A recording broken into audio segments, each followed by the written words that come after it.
प्रविभक्तमनेकधा अपश्यद्देव देवस्य शरीरे पाण्डवस्तदा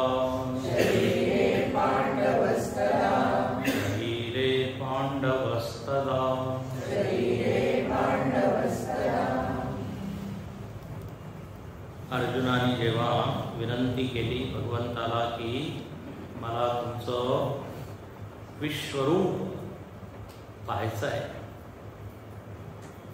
तेव्हा भगवंतानी बघितलं की अर्जुनाच्या मनामध्ये भक्ती आहे, प्रेम आहे, निश्चल भावनेने तो मलाही विनंती करत आहे. भगवंतानी त्याला रूप दाखवायला सुरुवात केली. आणखीन आधी त्याला काय दिव्य चक्षु दिली.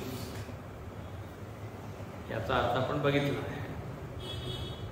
याचा आध्यात्मिक अर्थ असा आहे की ज्ञान दृष्टी, म्हणजे ज्ञानाच्या दृष्टीने जर आपण बघितलं तर आपल्याला हेच दिसेल की एकामध्ये अनेक आहे. जगामध्ये वैविध्य आहे, नाना रूप आहे, विविध प्राणी आहे, पण ते सगळे कुठे आहे तर म्हणे एका तत्वामध्ये. आपल्याला वाटतं या सगळ्या प्राण्यांचं अधिष्ठान जग आहे, पण प्रश्न इथे आहे की जगाचं अधिष्ठान काय आहे. सगळं जगामध्ये तर जग कुठे आहे. म्हणून सद्दर्शनमध्ये रमण महर्षी म्हणतात मनोमयं तत् भुवनं वदा. आणि सगळं काही मनोमय आहे. जग आपल्याला मनामध्ये दिसतं आणि मन कुठे दिसतं म्हणजे आत्म्यामध्ये आहे ना. जगाचं अधिष्ठान मन आहे. मनाशिवाय आपल्याला जगाचा भान होऊ नाही शकत. जग कुठे दिसतं, बाहेर की आतमध्ये.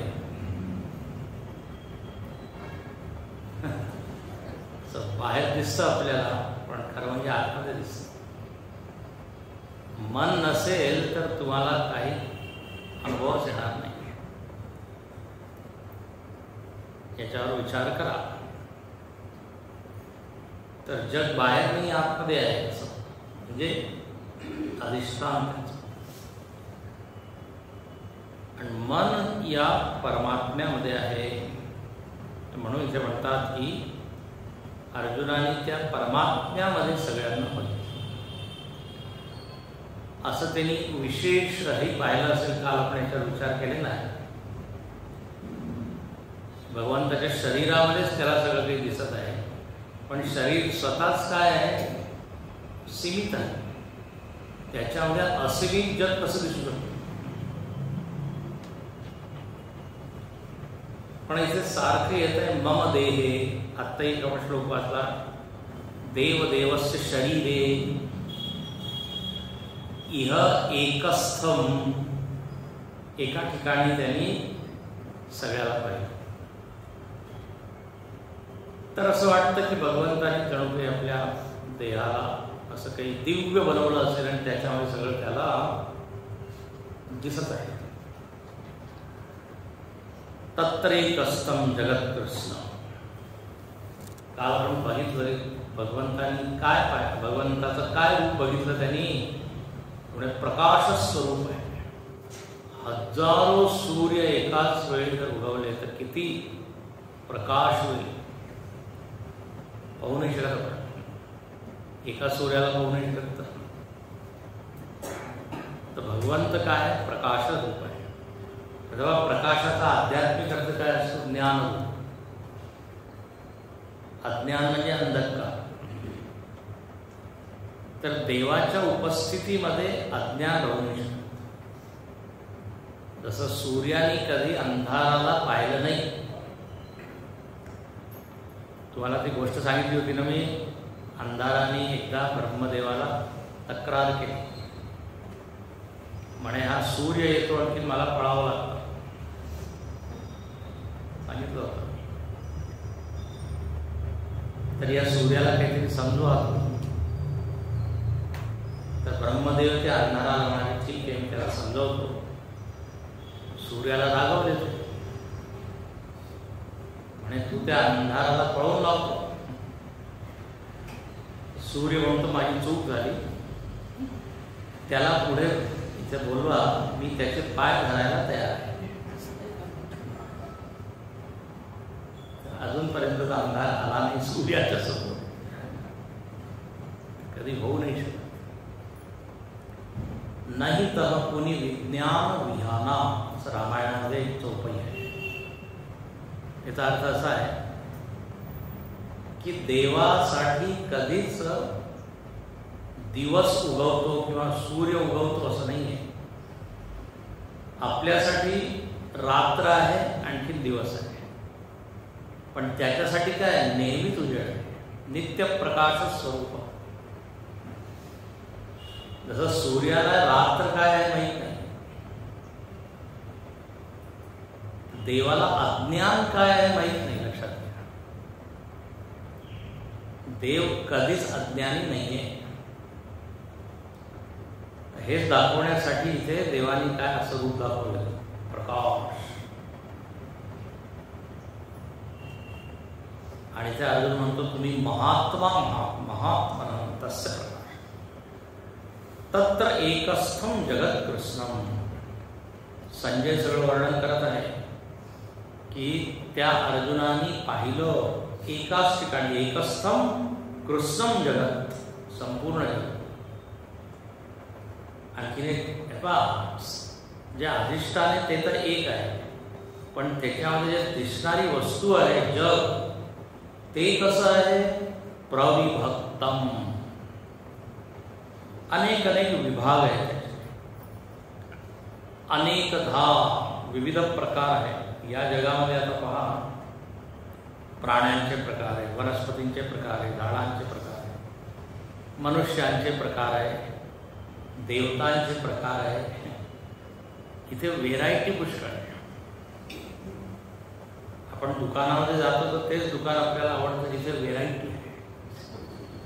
एकच सामान असेल तर काय तुम्ही ठेवलं नाही.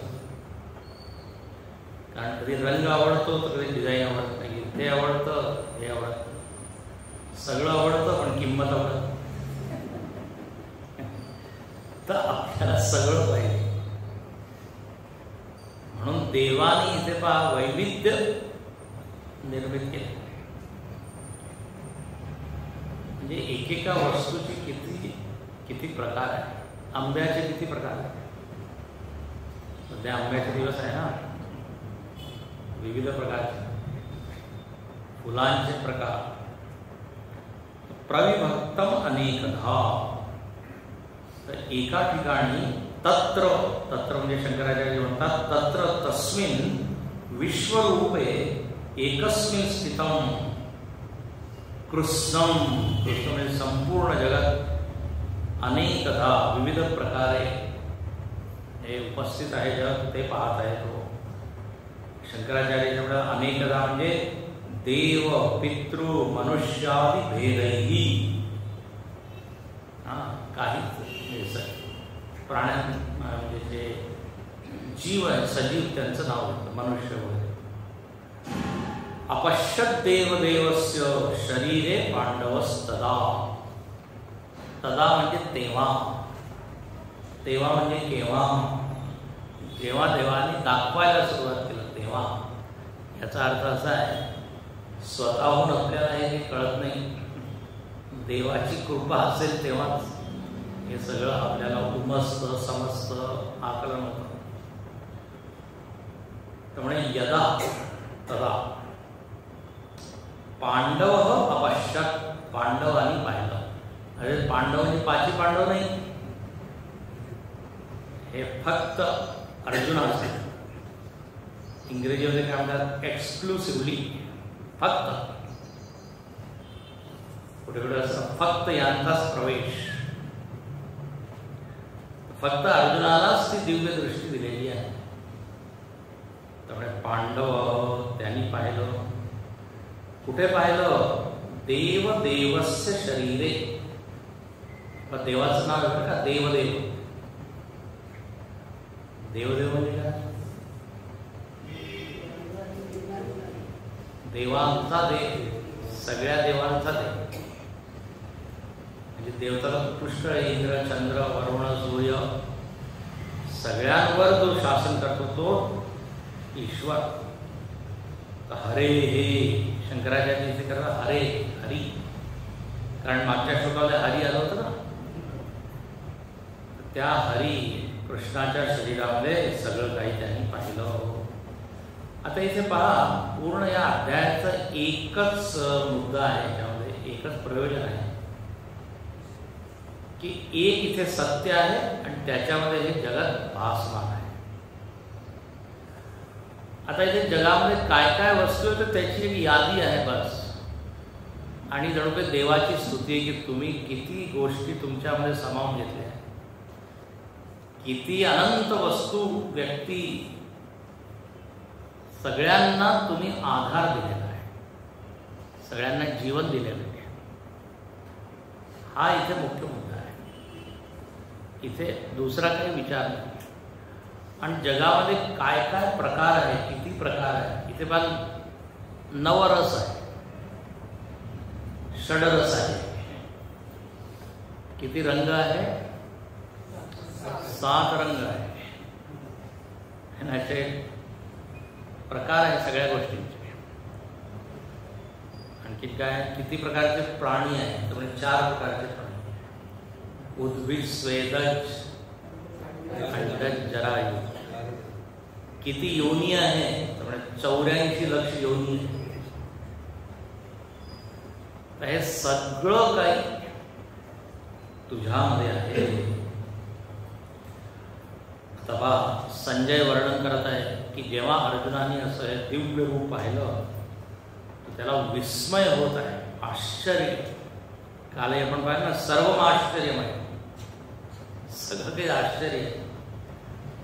आणि जेव्हा आपण आपल्याला आश्चर्य होतं तेव्हा काय, नुसतं नमस्कार करण्याची इच्छा होती की तुला मी जाणू शकत नाही. म्हणून पहा, ततः विस्मयाविष्टः हृष्टरोमा धनञ्जयः प्रणम्य शिरसा देवं कृताञ्जलिरभाषत.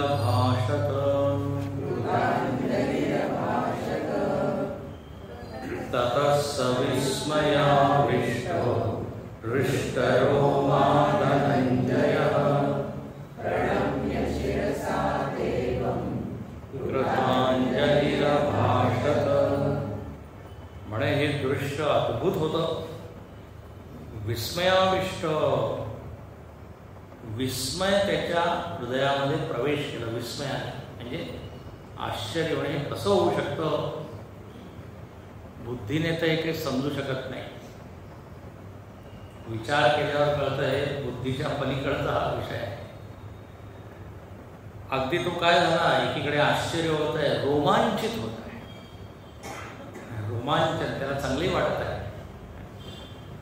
रोमांचन हृष्टानि रोमाण्यस्य.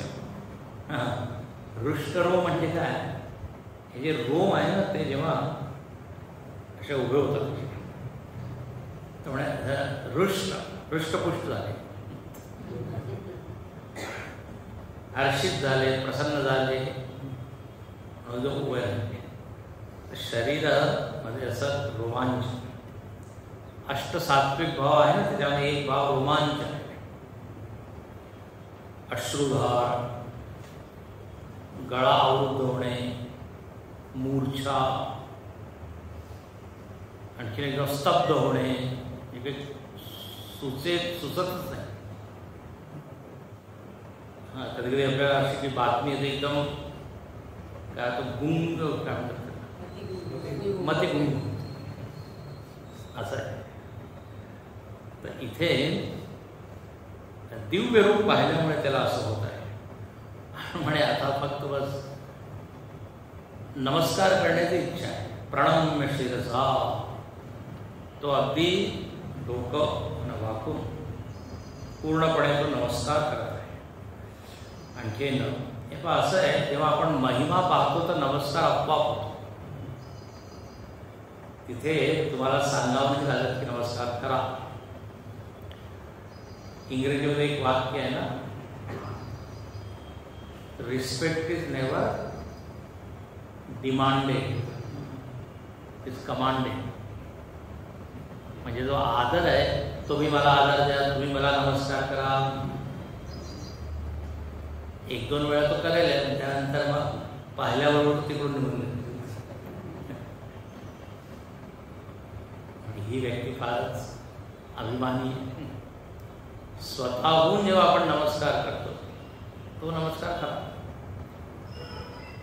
तर इथे महिमा, त्याचा महिमा, भगवंताचा महिमा जेव्हा पाहिला तो नमस्कार करत आहे. शिरसा देवम. आणि ते शंकराचार्य म्हणतात, तुम्ही कोण आहात? तुम्ही सामान्य देव नाही आहे, विश्वरूपधरम. वा,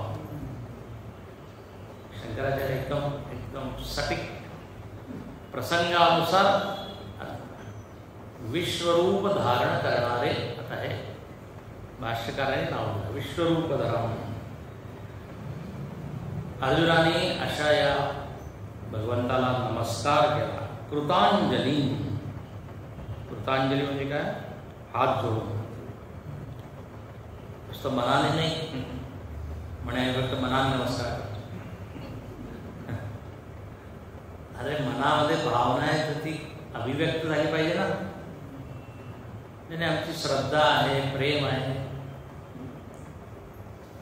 पण श्रद्धा प्रेम अभिव्यक्त झालं पाहिजे. काही गोड शब्द त्यांनी काही बोलले पाहिजे किंवा वस्तूच्या रूपात ते प्रकट झालं पाहिजे. तर इथे नुसतं तो नमस्कार करत आहे. आणखीन बोलू लागला, कृतांजलिरभाषत. काय आता म्हणतोय तो पहा. अर्जुन उवाच पश्यामि देवास्तव देवदेहे सर्वांस्तथा भूतविशेषसंगा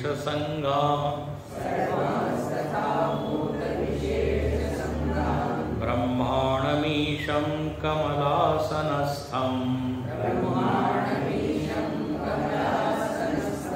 ऋषीश्च सर्वानुरगांश्च दिव्यान् पश्यामि देवांस्तव देवदेहे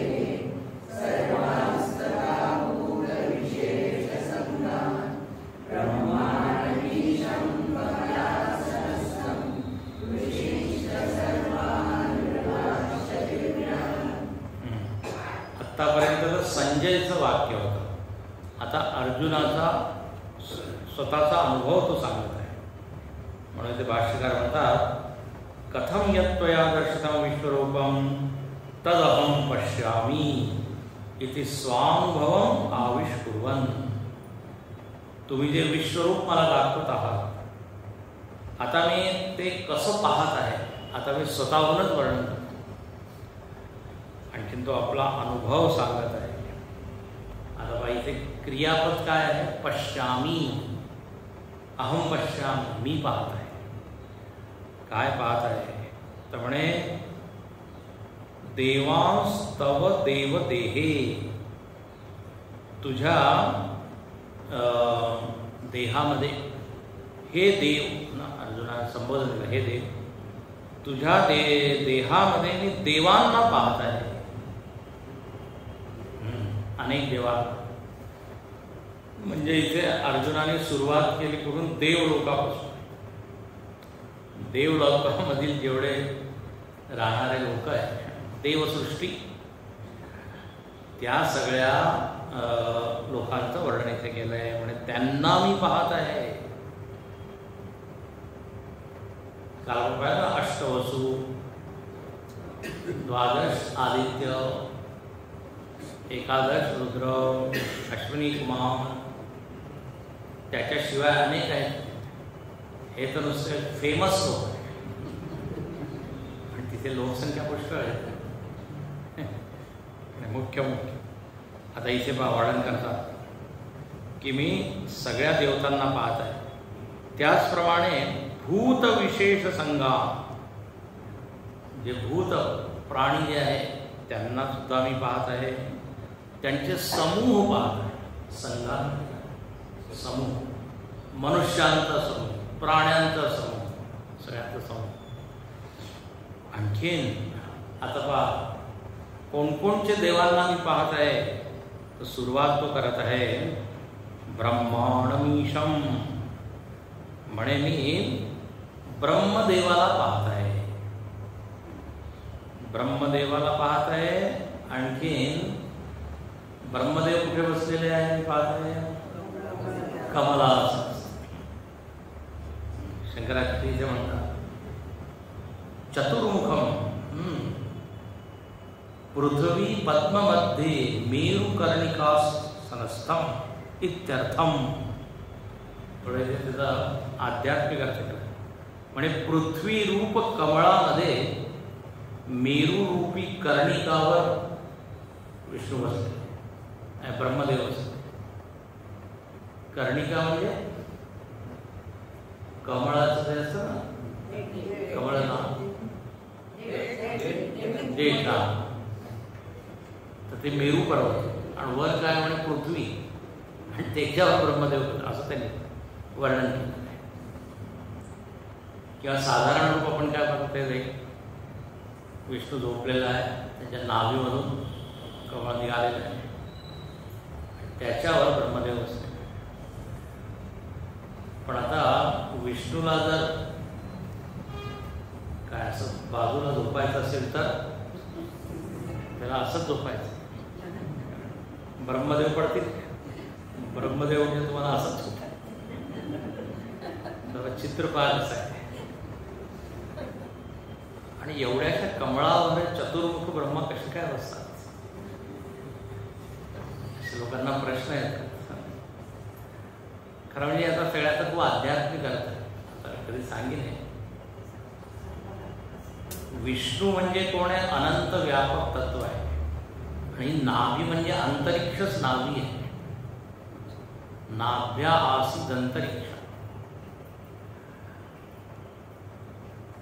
असं हे कमळ कधी उत्पन्न होऊ शकतं का? अंतराळामध्ये कमळ होऊ शकतं का? त्याला आकाश पुष्प म्हटलेलं आहे. हे म्हणजे खरं नाही. तर फार गंभीर अर्थ आहे. मिथ्या जगत, त्याच्यामध्ये मिथ्या कोण आहे? ब्रह्मदेव आहे. आता हे आपल्याला तर एकदम सुस्त कळत मिथ्याचं काय.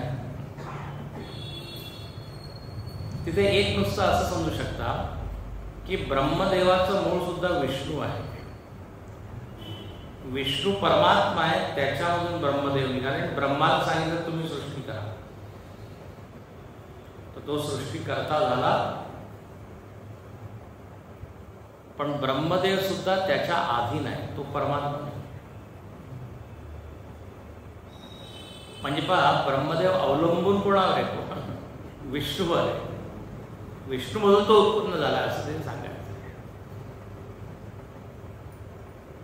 आता चतुर्मुख म्हणजे काय? त्यामुळे अंतःकरण चतुष्टय, समष्टी अहंकार, समष्टी बुद्धी, समष्टी मन, त्या समष्टीमधून मग व्यष्टी उत्पन्न झाली असं ते वर्णन आहे.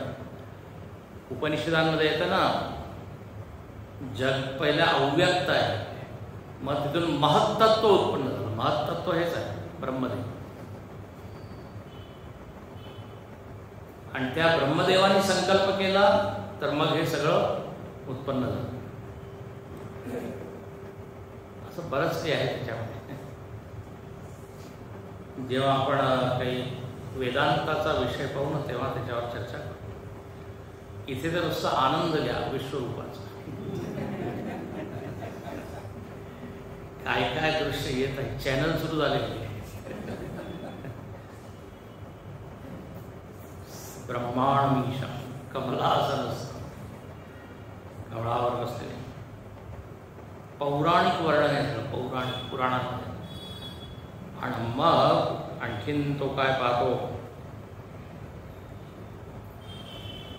कमलासनस्थ विष्णूंना सुद्धा पाहतो असे वर्णन. इथे कमलासनस्थ विष्णू म्हटलेले आहे या भाष्यावर. आणि भगवान ब्रह्मदेव तर आहेच. ब्रह्मांडम, अच्छा, ब्रह्मांडमचा अर्थ केलेला आहे ब्रह्मदेव, आणि ईशमचा अर्थ केलेला आहे विष्णू. नाही, ईशमचा अर्थ आहे महादेव, शंकर. तर ब्रह्मा विष्णू महेश तिघांना त्यांनी पाहिलं भगवान. आता पहा, एक परमात्मा आहे, त्याच्या अधीन तीन आहे, ब्रह्मा विष्णू महेश. तो जो परमात्मा आहे त्याला म्हणतात महाविष्णू किंवा महादेव. शैव लोक काय म्हणतील महादेव, वैष्णव लोक काय म्हणतील महाविष्णू, शाक्त लोक काय म्हणतील महादेवी. म्हणजे एक आहे, तुम्ही जे नाव द्या. मग त्याच्यामधून तीन उत्पन्न झाले आणि तिघांचा एक एक जॉब दिलेला आहे, काम दिलेलं आहे. तुम्ही सृष्टी करा, तुम्ही पालन करा, तुम्ही संहार. एक तर असा अर्थ आहे. दुसरा अर्थ असा आहे, तोच परमेश्वर तीन रूपात प्रकट होतो. तोच परमात्मा ब्रह्मा बनतो जेव्हा सृष्टी बनवतो, त्यालाच ब्रह्मदेव आपण म्हणतो. तोच म्हणविला जातो ब्रह्मदेव. जेव्हा तो पालन करतो विष्णू, संहार करतो शंकर. एकाच देवाचे तीन रूपे असं समजा, किंवा एका देवाच्या अधीन तीन आहे. मी अनेक वेळा तुम्हाला उदाहरण दिलं आहे. जेव्हा आपण आपलं घर बनवतो तेव्हा आपण ब्रह्मा. जेव्हा तिथे राहायला लागतो काय विष्णू, त्या घराच्या संदर्भात. आणि जेव्हा आपल्याकडे पैसा जरा जास्त येतो आणि असं वाटतं घर लहान, मग संवाद. तर एकच व्यक्ती तिन्ही काम करत आहे. एक शिल्पकार सुद्धा असंच करतो. मूर्ती घडवताना काहीचा तो संवार करतो, काही तो ठेवतो, काही तो बनवतो. तर इथे अर्जुन पाहत आहे की देवामध्येच हे तिन्ही रूप मला दिसत आहे. आणखीन तो काय पाहतो, ऋषीश्च, सगळे ऋषी. तर देवलोक, मग ऋषींची जी समूह आहे, ऋषी वेगवेगळे ऋषी मुनी, त्यांना तो पाहत आहे. मग काय पाहत आहे, उरगान. उरग म्हणजे साप, सर्प. म्हणजे पहा, देवतापासून सुरुवात केली आणि कुठे सर्पापर्यंत सगळं त्यांनी पाहिलं. म्हणजे इतके दिव्य जे लोक आहेत त्यांनाही पाहिलं, आणि एकदम शूद्र जे प्राणी आहेत त्याचंही दर्शन त्यांनी केलेलं आहे. शंकराचार्य म्हणतात उरगान म्हणजे वासुकी प्रवृत्ती. वासुकी वगैरे, वासुकी आहे, शेषशाही आहे, विविध प्रकारचे नाग आहे. आणखीन कृष्ण अवतारमध्ये कोणता नाग आहे, कालिया. असे वेगवेगळे आहेत. या नागांचं सुद्धा असं लोक आहे, नागलोक, सर्व लोक. तर म्हणे हे सगळं त्यांनी पाहिलं. अच्छा, अजून काय तो पाहतो, अनेक बाहूदर वक्त्र नेत्रम पश्यामि त्वा सर्वतोऽनन्तरूपम्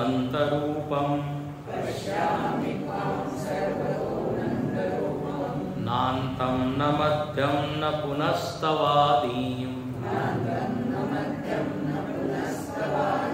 पश्यामि विश्वेश्वर विश्वरूप विश्वेश्वर विश्वरूप अनेक बाहूदर वक्त्र नेत्रम्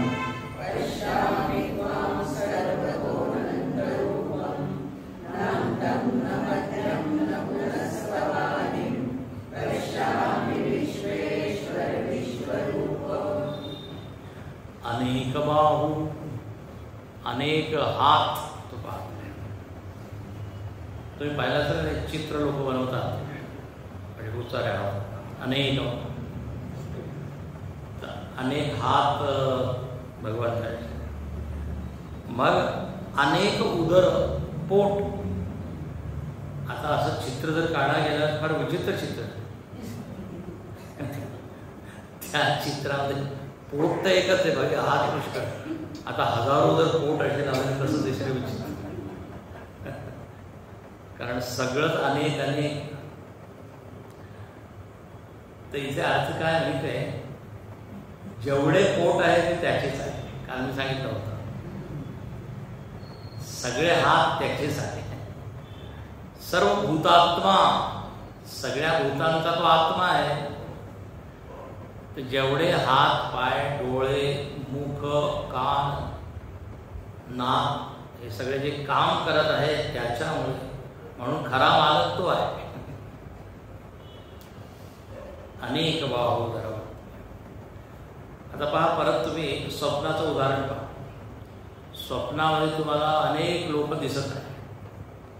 तुम्ही ट्रेनमधून उतरला आणि काय प्लॅटफॉर्मवर अनेक लोक स्वप्नामध्ये बरं का.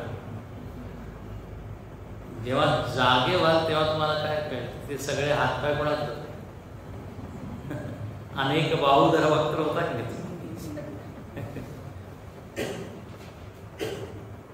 असंच आहे. जर देवाशी एक रूप होऊन जर आपण बघितलंय जग, तर आपल्याला हेच दृश्य दिसेल हे सगळं तुझंच आहे. तर बाहू उदर वक्त्र म्हणजे मुख नेत्र डोळे. पश्यामी मी सगळे पाहत आहे. आणि कुठे पाहत आहे म्हणजे तुझ्यामध्येच पाहत आहे. त्वा सर्वतो अनंत रूपम. अनंत रूप आहे तू, कुठे त्याचा अंत मला दिसत नाही. सीमा मर्यादा कुठे दिसत नाही. हे पहा देवाचा सोहळा या जगामध्येच आपण पाहतो. काही तुम्हाला दिसतं का अंत? आकाशाचा अंत, आकाशाची सुरुवात कुठे आहे? समुद्रामध्ये जर तुम्ही आतमध्ये गेला आणि तिथून जर तुम्हाला विचारला कुठून याची सुरुवात सांगा आणि कुठे अंत आहे, पाणी पाणी पाणी पाणी. जर आपण आकाशाकडे वर रात्री पाहिलं तर इतके तारा वगैरे सगळे आपल्याला दिसतात. कोणता पहिला तारा कोणता शेवटचा आहे. तर हे प्रत्यक्ष जगत जर अनंत आहे लक्षात घ्या, तर मग देव तर अनंत आहे. या जगातील वस्तू त्याचा अंत आपल्याला दिसत नाही. तर मग याचं जे अधिष्ठान आहे, याचं जे कारण आहे, म्हणून अर्जुन सारखं म्हणत आहे अनंत रूपम. तुम्ही अनंत आहात. आणखीन नांतम न मध्यम न पुनस्तवादी. तुमची सुरुवात कुठे अंत कुठे मला काही कळत असते. जी वस्तू सीमित असते ना त्याचा तर तुम्ही सांगू शकता इथून आधी माहित आहे अंत माहित आहे म्हणून मध्य सुद्धा माहित आहे. पण आता त्याचा आधीच अंत माहित नाही तर मग काय मध्यम. म्हणजे शंकराचार्य म्हणतात अंतः अवसान मध्यम नाम द्वयोः कोट्योः अंतरम. दोघांचा जो मधला भाग आहे त्याला आपण म्हणू मध्यम. आता हे तर काही कळत नाहीये.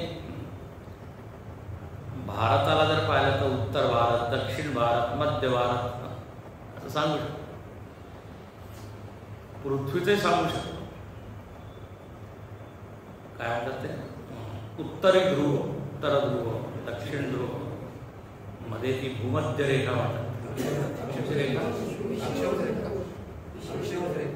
अक्षांश रेखा. हा अक्षांश तिथं मधले असते, त्याच्या वरच्या आहे विषुववृत्त ती मधली. तर म्हणे पृथ्वीचं आपण पाहू शकतो. पण या अनंत जगामध्ये पृथ्वीचं स्थान एका बिंदू एवढं किंवा अन्नाचं जसं एक धान्याचं एक कण असतं त्याप्रमाणे. तर काय आधी मध्य अंत म्हणे काही मला कळत नाहीये. नांतम न मध्यम न पुनस्तवादिम पश्यामि विश्वेश्वर विश्वरूप. म्हणे तुम्ही कोण आहात? विश्वेश्वर. हे विश्वेश्वर, तुम्ही फक्त विश्वाचे ईश्वरच नाही तर विश्वरूप आहात. हे पण लक्षात घ्या. एक आहे काय? विश्वाचा स्वामी, मी विश्वाचा मालक. आता जेव्हा आपण असं म्हणतो तेव्हा मालक वेगळा आणि विश्व म्हणजे मी या घराचा मालक, तर घर वेगळं असतं, मी वेगळं असतं. राज्याचा मालक, देशाचा मालक, देशाचा राजा. पण इथे काय नुसतं तो वेगळा नाही, तोच विश्व झालेला आहे. विश्वाचं कारण तू, विश्वामध्ये व्याप्त तू आणि विश्वरूप तू, सगळं तूच आहे. हे विश्वेश्वर, हे विश्वरूप.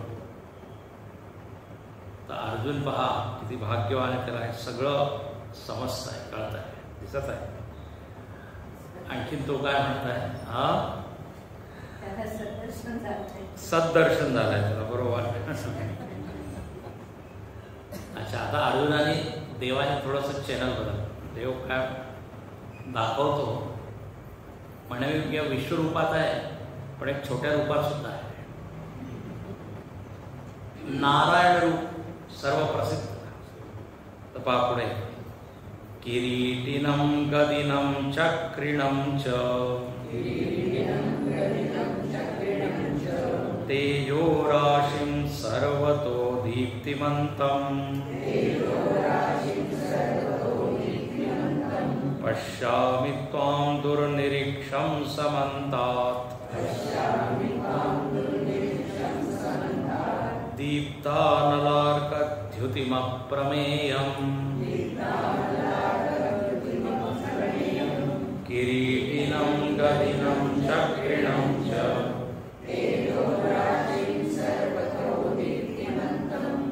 पश्यामि त्वां दुर्निरीक्षं.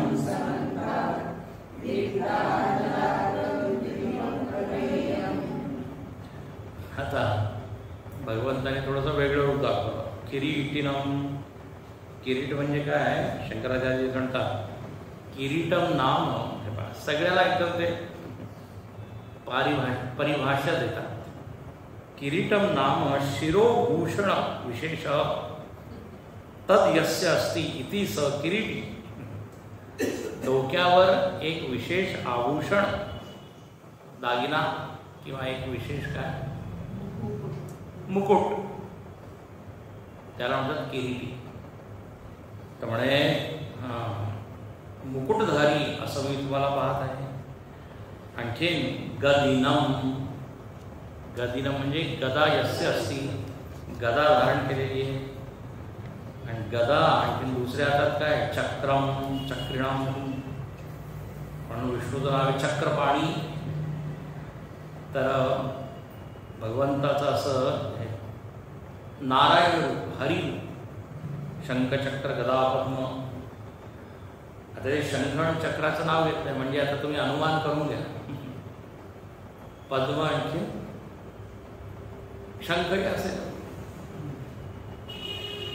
वनमाली गदीशांगी शंखी चक्री चनंदकी श्रीमन्नारायणो विष्णु वासुदेवो विरक्तो. विष्णु सहस्रनाम शिव. शंख चक्र गदा पद्मधारी सशंख चक्रम सकिरीटकुंडलम सहार सपीतवस्त्रम सरसीरुवेक्षण सहार वक्षस्थलकौस्तुभस्यं नमामि विष्णु शिरसा चतुर्भुजम. असं रूप त्यांनी पाहिलं. आता बा देवाकडे काय? गदा आहे. गदा हातामध्ये ठेवून ते पाहिलं.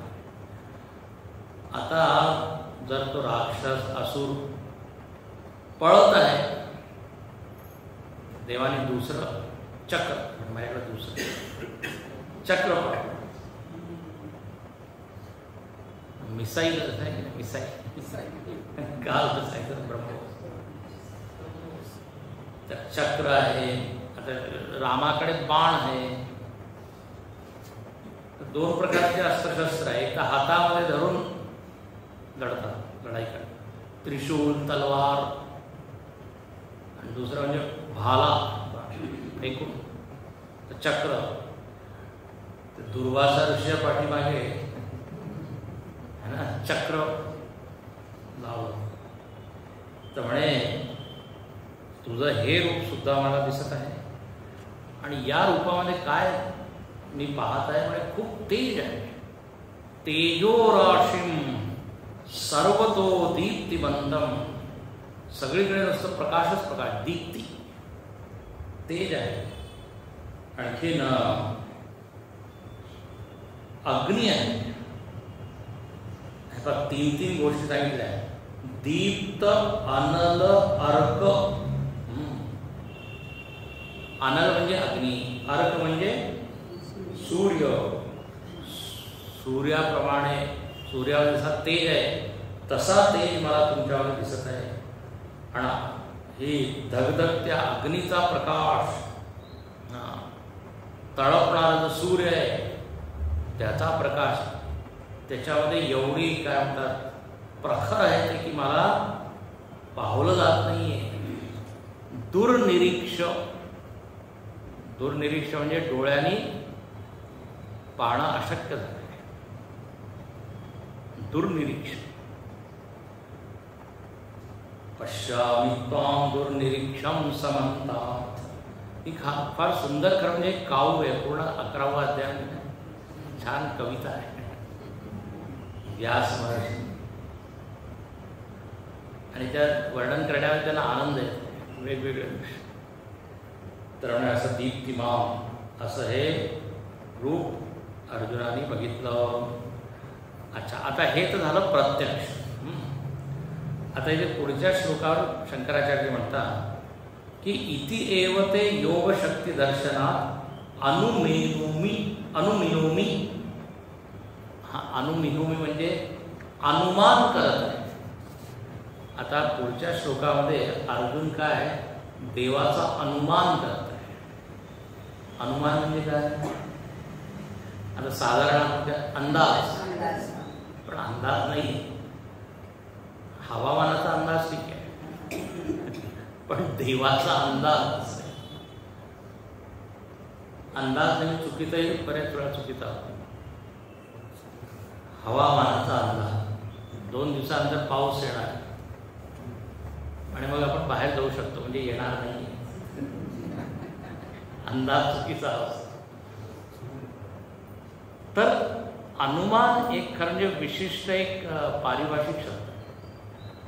अनुमान म्हणजे प्रत्यक्ष वस्तूला पाहून जी परोक्ष आहे, जी दिसत नाही, त्याचं ज्ञान मिळवणे, त्याला म्हणतात अनुमान. अनुमान म्हणजे नुसतं एक अंदाज लावणं नाही, बरोबर ज्ञान मिळवणं. जे मला दिसत नाहीये, जे प्रत्यक्ष दिसत आहे त्याच्या मदतीने. आणि याचं उदाहरण सांगा अनुमान प्रमाणाचं. यत्र यत्र धूम तत्र तत्र अग्नी. प्रत्यक्ष तुम्हाला धूळ दिसत आहे, पण तुम्हाला ज्ञान झालं की तिकडे डोंगरावर अग्नी पेटलेला आहे. म्हणजे तुम्हाला दिसत तर नाही, कसं काय तुम्हाला ज्ञान झालं? म्हणे धूळ, याला संस्कृतमध्ये म्हणतात लिंग. लिंग परामर्शम अनुमान. खूण, लिंग म्हणजे खूण, चिन्ह, त्याच्याद्वारे आपण पाहतो जे आपल्याला दिसत नाही.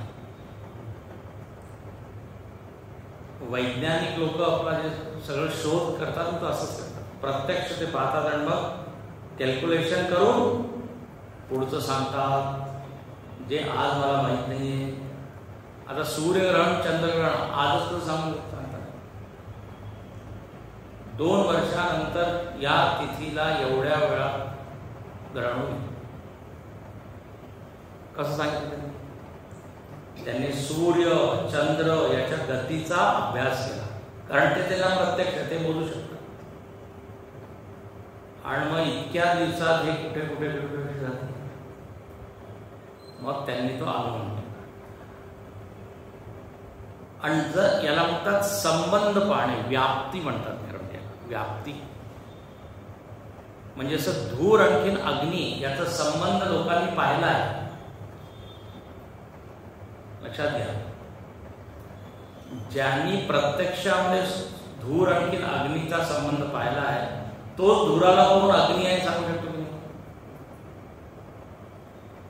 तर याला काय म्हणतात, व्याप्ती. हा जो संबंध ज्ञान आहे ना, याला म्हणतात व्याप्ती.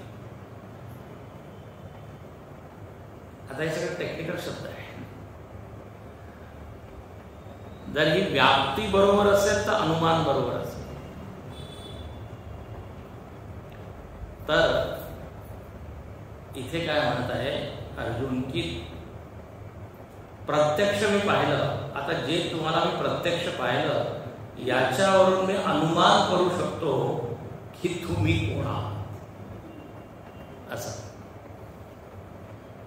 मी अनेक वेळा उदाहरण दिलं ना, हॉलमध्ये किती लोक बसले आहेत हे बाहेरून तो माणूस सांगू शकतो. कसं काय, बाहेर चपला, यत्र यत्र चप्पला तत्र तत्र सौता. पण खरोखर ही व्याप्ती बरोबर नाही. कोणी बिना चपलेने सुद्धा येऊ शकतो, तर ती व्याप्ती चुकीची होती. अच्छा, तो घालून आलाय पण तेवढ्यात कोणी चोर आला आणि ती चोरी करून घेऊ. आतमध्ये लोक बसले 30 आणि बाहेर आहे 25 बूट आहे. तर आता बाहेरून त्यांनी मोजले पण इकडे 25 आहे तर आतमध्ये 25 असायला पाहिजे. चुकीचं झालं. तर व्याप्ती पक्की असावी. म्हणजे जिथे जिथे धूर आहे तिथे तिथे अग्नी आहेच. पण एका उलट नाही बरं का. हा, जिथे अग्नी आहे तिथे धूर यथा स्वयंपाक घरे गॅस. आपल्या या काय म्हणतात त्याला, गॅसच म्हणतो. गॅस अजून ती नाव नाही. आता धूर आहे स्मोकलेस. म्हणून असं नाही म्हटलंय की जिथे इथे अग्नी काय, जिथे इथे धूर तिथे तिथे अग्नी. पण जिथे अग्नी तिथे धूर. तर हे सगळे प्रमाण याला म्हणतात. प्रत्यक्ष प्रमाण, अनुमान प्रमाण. प्रमाण म्हणजे ज्ञानाचं साधन. तर परोक्ष वस्तूचं ज्ञान या अनुमान प्रमाणाने. आता असं इथे सकाळी तुम्ही उठला आणखी पाहिलं की सगळीकडे पाणी पाणी आहे, तर मग तुम्हाला काय ज्ञान झालं की रात्री पाऊस पडला असेल, आहे की नाही, अनुमान. तर इथे अनुमिनुमी अनुमान तो करत आहे. काय अनुमान करत आहे पहा. त्वमक्षरं परमं वेदितव्यम् त्वमस्य विश्वस्य परं निधानम् त्वमव्ययः शाश्वत धर्मगोप्ता सनातनस्त्वं पुरुषो मतो मे. त्वमक्षरं परमं वेदितव्यम् त्वमस्य विश्वस्य परं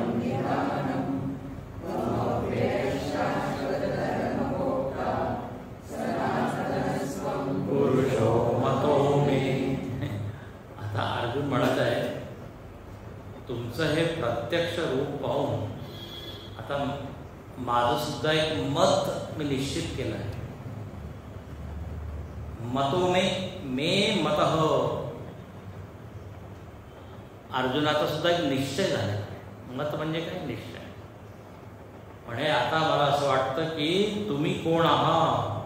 त्वमक्षरम, तुम्हीच अक्षर पुरुष आहे. ज्याचं वर्णन वेदांमध्ये आलेलं आहे.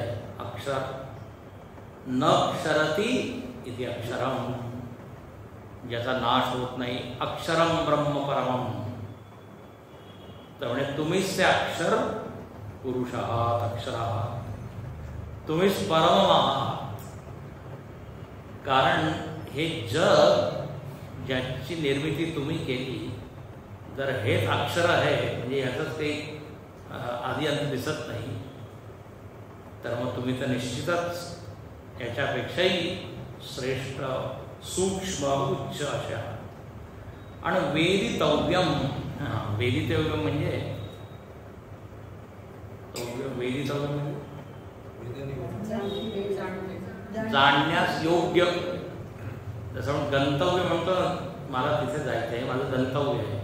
कर्तव्य हे मला करायचंच आहे. तसंच वेदितव्य म्हणजे जे जाणून घेण्यास योग्य आहे, ते म्हणतात वेदितव्य. कोणाच्या द्वारे जाणून घेण्यास योग्य आहे, त्यामुळे मुमुक्षु. सगळ्यांना देव वेदितव्य वाटत नाही, कळतंय का? मुमुक्षु, मुमुक्षी लोकांचं ज्ञातव्य काय आहे? देव, परब्रह्म. तर म्हणे तुम्ही मुमुक्षु लोकांचे ध्येय आहात. तुम्हाला जाणण्यासाठीच ते सगळं प्रयत्न करतात, साधना करतात. तमक्षरम परमं वेदितव्यम, ज्ञातव्यम मुमुक्षु. आणि तुम्हीच कोण आहात? त्वमस्य विश्वस्य परम निधान, तुम्हीच या विश्वाचे परम निधान आहात. निधान म्हणजे आश्रय, आधार. आपला आश्रय काय आहे? तर म्हणे मी जगामध्ये आश्रित आहे, आपण असं म्हणतो. आणि आपल्याला वाटतं जगत शेवटचा आश्रय. आश्रय कबूल आहे, पण जर तुम्ही वेदांताच्या दृष्टीने विचार केला ना, आता मी थोडंसं तुम्हाला संकेत केला आहे, हे स्थूल जगत आहे. हे स्थूल जगत सूक्ष्म जगामधून आलं आहे. सूक्ष्म पंचमहाभूतापासून, सूक्ष्म पंचमहाभूत महत्तत्वामधून आले. महत्तत्व अहंकारामधून आलेले आहे. समष्टी अहंकार त्याला म्हणतात. समष्टी अहंकार कुठून आला आहे? त्यामुळे त्रिगुणांमधून आलेला आहे. मी उलट जात आहे. त्रिगुणाची साम्य अवस्था आहे, त्याला अव्यक्त दशा. तर आपण असं म्हणू शकतो की हे जग कुठे आहे? त्रिगुणामध्ये आहे. जग कुठे आहे? त्यामुळे महत्तत्वामध्ये आहे. जर इमिजिएट कारण पाहिलं तर हेच आहे. पण देव, अर्जुन काय म्हणत म्हणे हे सगळे आश्रय आहे, ठीक आहे, पण या सगळ्यांचा आश्रय कोण आहे? तुम्ही आहे. म्हणून परम निधान नाही की नाही. आता असं झाड आहे, झाड कुठून येतं? तर म्हणे बीजामध्ये. पण बीज जर पृथ्वीमध्ये पेरलं नाही तर बीजाचा आधार काय? पृथ्वी. तर झाडाचं निदान बीज आहे, बीजाचं पृथ्वी. मग पृथ्वीवर पाणी नसेल तर आहे ना, असं तुम्ही मागे म्हटलं. तर जे शेवटचा आश्रय आहे, सर्वाधार, परम निधान. म्हणून शंकराचार्य म्हणतात निधीयते अस्मिन् इति निदानम परम आश्रय. सगळ्या आश्रयांचा आश्रय तो आहे. आता आपण कुठे बसलो आहोत? तर म्हणे या हॉलमध्ये. पण हे हॉल शेवटचा आश्रय का नाही? हॉल कुठे? तर म्हणे या नाशिकमध्ये. नाशिक कुठे? महाराष्ट्रामध्ये. महाराष्ट्र कुठे? राष्ट्रामध्ये. झालं की पृथ्वीपर्यंत आपण पोहोचलो. पृथ्वी कुठे? तर म्हणे पाण्यामध्ये. पृथ्वीचा आधार पाणी आहे. नाही, डायरेक्ट आपल्याला वाटतं आकाश आहे, स्पेस. वेदांतचा सगळा विषय आहे. तर आश्रय, परम मूळ जे आश्रय, आधार भगवंत, असं तो अनुमान करत आहे. लक्षात घ्या, अनुमान करत. आणि त्वमव्यय शाश्वत धर्मगोप्ता, तुम्ही अव्यय आहात. अव्यय म्हणजे कधीच तुमचा व्यय होत नाही. खर्च व्यय एक असतं ना, इन्कम एक्सपेंडिचरला काय म्हणतात हिंदीमध्ये? आय व्यय म्हणतात, जमा खर्च. इथे खर्च काहीच नाही होत. म्हणजे देवा तू एवढं सगळं बनवलं तर तुझ्या खर्च झाला असेल जरा कमी, तुझ्यामध्ये काही काय म्हणतात त्याला नाश झाला असेल, आणि काही अव्यय नव्येती. आणि तुम्ही कोण आहात? शाश्वत धर्म गोप्ता. आता हा शब्द फारच छान. शाश्वत धर्म गोप्ता. गोप्ता म्हणजे रक्षक. तुम्ही रक्षक आहात. म्हणजे कोणाचे रक्षक आहात? धर्माचे रक्षक आहात. अच्छा, धर्म म्हणजे काय? ज्याच्याद्वारे धारणा होते, ज्या विचारामुळे, जीवन मूल्यांमुळे, ज्या विश्वासांमुळे समाज सृष्टी संघटित राहते, तुटत नाही, खंड होत नाही, त्याला काय म्हणतात? धर्म. जोडणाऱ्या या गोष्टी धर्म. आपल्यामध्ये मनामध्ये अनेक अशा वृत्ती आहेत, त्या जोडणाऱ्या, त्याला धर्म म्हणतात. सत्य, अहिंसा, प्रेम, करुणा, दया. आणि गंमत अशी आहे की या सगळ्या कुठून आलेल्या आहेत या वृत्ती? तिथे अर्जुन म्हणतोय तुमच्यापासूनच आलेल्या. लक्षात घ्या, फार महत्वाचा मी पॉईंट सांगत आहे. धारण करणाऱ्या जेवढ्या वृत्ती आहे म्हणे त्या तुमच्याच आहेत, तुमच्यापासून आलेल्या आहेत. धर्माचं मूळ तुम्ही आहात. म्हणून एक अशी गंमत आहे की परमात्मा सगळ्या हृदयांमध्ये आहे. ठीक आहे, तर असं कधीच होणार नाही की 100% अधर्म होईल. कारण सगळ्यांच्या हृदयामध्ये बसून तो धर्माचं रक्षण करत आहे. हा, अधर्म वाढतो आपण म्हणतो. काय? यदा यदा हि धर्मस्य ग्लानिर्भवति अभ्युत्थानम अधर्मस्य. पण 100% अधर्म जर झाला तर नष्टच होऊन जायचं. 90% अधर्म होतो, मध्ये येतो. काही लोक असे असतात त्यांच्यामध्ये ही वृत्ती धर्माची असते. म्हणून आमच्या गुरुजींनी सांगितलं, आता या जगाचा जन्म केव्हा झाला? म्हणे किती वर्ष, करोडो वर्ष झाले, आणि अजूनही धर्म जिवंत आहे की नाही? इतकं आक्रमण झाले, इतकं हे झालं, पण धर्म अजूनही आहे. कारण तो सगळ्यांच्या हृदयामध्ये बसलेला आहे, ज्याच्यापासून धर्म उत्पन्न होतो. लोकांनी मंदिरं तोडले, नावं बदलले, काय काय केलं, पण तो परमात्मा हृदयामध्ये बसला आहे. म्हणून धर्माचं तो रक्षण करत आहे. बाहेरून नाही करत, आतून.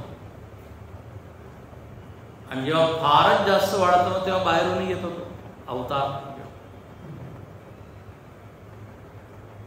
तर सत्य, अहिंसा सगळं तुमच्यामधूनच येतं. हे पहा, आपल्या मनामध्ये या सगळ्या वृत्ती सहजच आहे.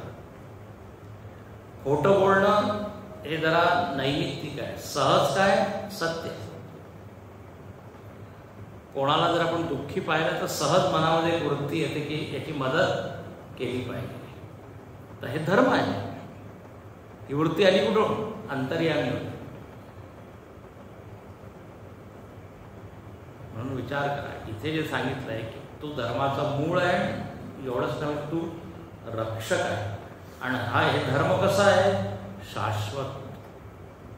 शाश्वत धर्म नेहमीच राहणार. कमी जास्त होऊ शकतं, याला मानणारे कमी लोक होऊ शकतात, पण कधी शून्य नाही होणार. कारण तू रावणामध्ये सुद्धा आहे.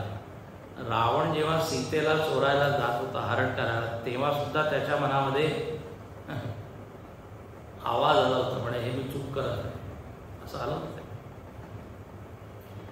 पण काय आहे, त्या वासना किंवा त्या वृत्ती एवढ्या पॉवरफुल असतात की अंतर्यामीचा जो आवाज आहे तो आपण ऐकत नाही.